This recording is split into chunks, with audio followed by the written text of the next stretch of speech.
देश भर में मॉक ड्रिल की तैयारी चल रही है। मॉक ड्रिल का मकसद क्या है, इस दौरान क्या करना चाहिए, आइए इस पर भी एक नजर डाल लेते हैं।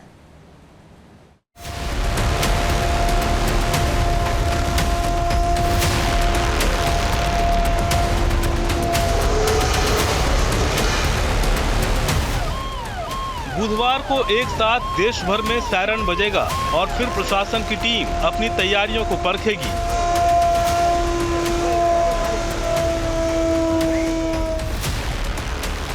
मॉक ड्रिल के जरिए सरकार आम लोगों को जागरूक करेगी, तो वहीं युद्ध के हालात में प्रशासनिक तैयारियां भी परखी जाएंगी। देश के 244 जिलों में मॉक ड्रिल की तैयारी है। नागरिकों को हमले के दौरान खुद को बचाने की ट्रेनिंग दी जाएगी। युद्ध की स्थिति में लोगों की सुरक्षा सुनिश्चित करने के लिए मॉक ड्रिल कराई जा रही है। देश में पिछली बार ऐसी मॉक ड्रिल 1971 में हुई थी। तब भारत और पाकिस्तान के बीच युद्ध हुआ था। रविवार सोमवार रात पंजाब के फिरोजपुर में ब्लैकआउट प्रैक्टिस की गई। गांवों और मोहल्लों में रात 9 बजे से 9:30 बजे तक बिजली बंद रही। मॉक ड्रिल के दौरान कुछ महत्वपूर्ण बातें हैं जिससे हर किसी को अलर्ट रहने की जरूरत है। इस दौरान हवाई हमले की चेतावनी देने वाले सायरन बजेंगे। हमले के समय नागरिकों को खुद की सुरक्षा के लिए ट्रेनिंग दी जाएगी। मॉक ड्रिल के दौरान ब्लैकआउट किया जाएगा, जिसके जरिए महत्वपूर्ण कारखानों और ठिकानों को हमले के वक्त छिपाया जाएगा। इसमें लोगों से जगह खाली कराना और उन्हें सेफ प्लेस तक पहुंचाने जैसी एक्टिविटी को अंजाम दिया जाएगा। एक बहुत तेज आवाज को इसने पैदा करना शुरू कर दिया है और जिस तरीके से इसका रोटेशन लगातार बनाया जा रहा है, इसके डेसिबल्स, इसकी आवाज, इसकी साउंड जो है काफी दूर तक गूंजने लगी है। दर्शक देख सकते हैं कि किस तरीके से इस मशीन को चलाया जा रहा है और किस तरीके से आवाज जो है पैदा कर रही है। मॉक ड्रिल में ब्लैकआउट एक्सरसाइज को भी शामिल किया गया है। आइए जानते हैं कि ब्लैकआउट एक्सरसाइज क्या होता है।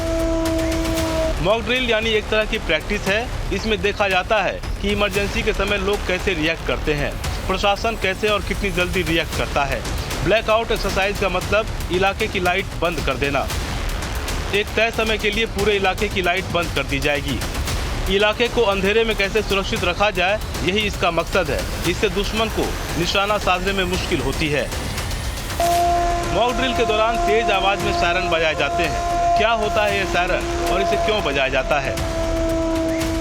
ये सायरन आपदा जैसी स्थिति में बजाए जाते हैं। ये एक तेज आवाज वाला वार्निंग सिस्टम होता है।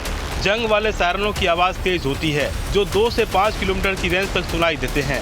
सायरन 120 से 140 डेसिबल की आवाज करता है। आवाज में एक साइक्लिक पैटर्न होता है। आवाज धीरे धीरे तेज और फिर घटती है। युद्ध के समय उससे पहले का मॉक ड्रिल, युद्ध अभ्यास। जब युद्ध होगा तो कैसे बजाया जाएगा, ये दिखा रहे हैं। ये है सायरन।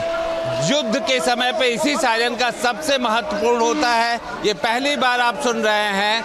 यही आवाज़ सुनिए जैसे ही दुश्मनों का हवाई जहाज, विमान, लड़ाकू विमान या हमला होगा, यही आवाज़ आपको सुनाई पड़ेगी। नज़दीक से देख लीजिए, यही सायरन है और यही उसका यंत्र है। इसी तरीके से बजाया जाएगा।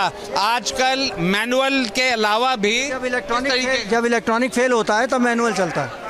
और इलेक्ट्रॉनिक वाला कैसे? सेम आवाज़ है। सायरन बजने का मतलब है कि प्रशासन ने अलर्ट जारी किया है। अब सवाल है कि सायरन बजने पर क्या करना चाहिए। सायरन बजने पर फौरन सुरक्षित जगहों की तरफ चले जाएं। 5 से 10 मिनट में सुरक्षित जगह पर पहुंचें। सायरन बजने के दौरान पैनिक नहीं होना चाहिए। सिर्फ खुले इलाकों से हट जाना चाहिए। घरों और सुरक्षित इमारतों के अंदर चले जाना चाहिए। टीवी, रेडियो, सरकारी अलर्ट्स पर ध्यान देना चाहिए। अफवाहों से बचने और प्रशासन के निर्देशों का पालन भी करना चाहिए। मॉक ड्रिल की इस प्रक्रिया में पूरा प्रशासनिक महकमा शामिल होता है।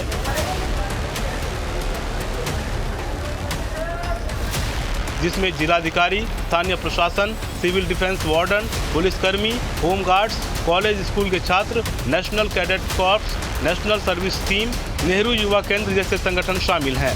कि भले ही हर साल होते रहे हैं, भले ही ये सारी बातें हमेशा से पता है लोगों को, लेकिन आज और कल या आने वाले दिनों में ये इसलिए भी बेहद महत्वपूर्ण है जब दोनों ही पाकिस्तान और भारत की सीमाओं पर तनाव हो, जब युद्ध छिड़ने की कभी भी आशंका हो, जहां पर पाकिस्तान ये डरा बैठा हुआ है कि भारत कब युद्ध कर दे। ऐसे में दुश्मन को भी कमज़ोर नहीं समझना चाहिए, क्योंकि वो हमला कर सकता है, वो किस तरीके के मिसाइल और बम का इस्तेमाल कर सकता है। इन सब से बचने का एक ही तरीका है, वो है जागरूक रह करके और खुद की तैयारी करके।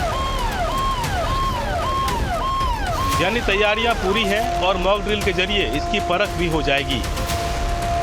तो फिर अलर्ट रहिए और सायरन जैसी आवाज़ का भी ध्यान रखिए।